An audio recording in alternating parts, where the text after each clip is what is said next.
Today's learning goal is I can write numbers. Hi everyone. Yesterday we were looking at reading numbers. So knowing if we saw this number right away, we could read it and know that means 5. And today we're going to look at writing numbers. So you're going to need to get something to write with. I use my whiteboard marker on my whiteboard often. You could use paper and a pencil or a marker or a crayon. I would like if you can find something today like you hold, like a pencil, something to practice writing like this, and I'll give you a chance. We'll write the numbers once using something like a pencil or marker that we hold, and we'll practice writing our numbers. And then one time, I'm going to show you some fun ways to write our numbers as well, okay? And if while I'm showing you, you don't have time to get something, then I want you to take your hand and hold it flat and write with your finger, like 1, 2, 3, and practice with us, okay? So pause now and go find something to write if you're gonna write along with me, and then we'll write our numbers. Now here I have my whiteboard set up to show you the kind of printing paper we sometimes use. And we have the 2 blue lines, and you're writing in between them, and the dashed red line is letting us know where the middle is. And we use this kind of paper a lot when we're learning to write because it helps us know where the letters go. Lots of letters are only half size. So if I'm writing the word cat, my C is only going to go to there, halfway. My A is under the red line just like that, and my T is a tall. And there are different sizes for letters. This is for letters. For our numbers, they all take up the whole space. And that's what I'm going to show you today, but some of them have parts that are going to go halfway. So we're going to start. We make a 0. I'd like you to go along with me now. Make a 0. It just goes all the way around. There's my 0. My 1 is a straight line. You start at the top up here, and you're going to go down to here and connect on a straight line. So you can add a little top and a tail, but you don't have to. You can just do a straight line for 1. My 2, I kind of started here in the middle, in between, and I'm going to curve all the way around,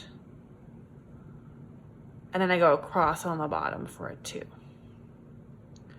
3, we say it's like going around a tree and another tree. So my pen went there. So I'm going to start here, kind of in the middle, like the 2.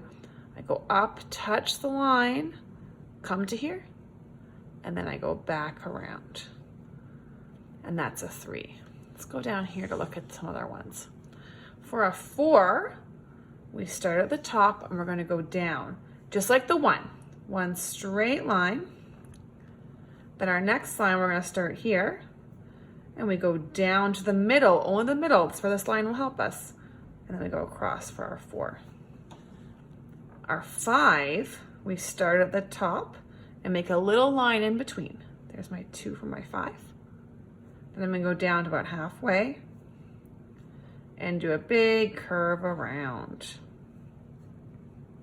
6, we start at the top as well. All of our numbers, we start at the top. And 6 just goes kind of curvy down towards the bottom, and it curves right back towards the middle. That's my 6.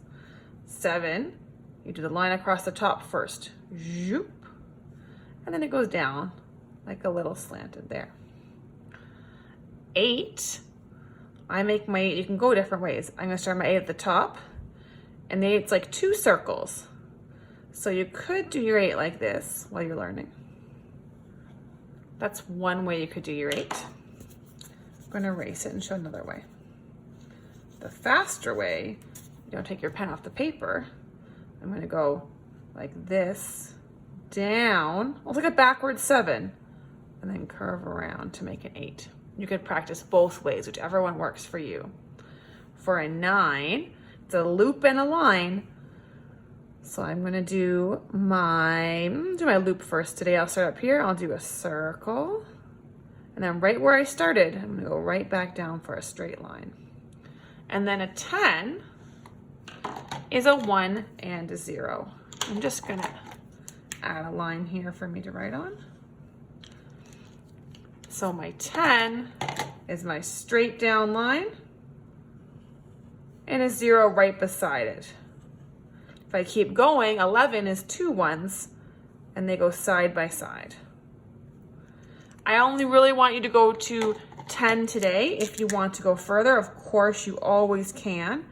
Makes me very happy and makes teachers very happy if you're going to try a little bit harder and go a bit further. And we keep going for 12. There's the 1 first and then the 2.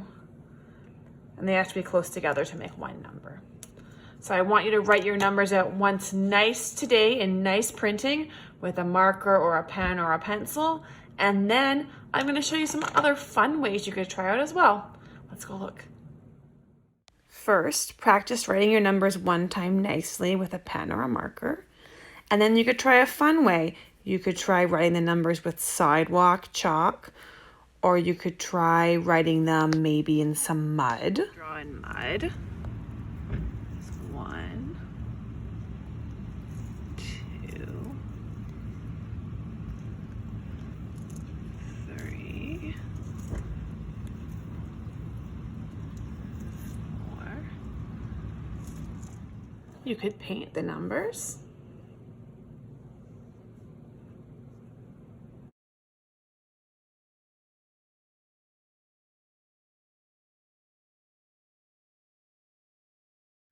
And you can draw numbers on someone's back. 1, 2, 3. So one more time, your job today is to write your numbers out one more time, nice and neat, and then one more time in some fun way, like sidewalk chalk or in the mud or on someone's back. Or maybe you can think of a completely different way as well. Okay, enjoy your math today.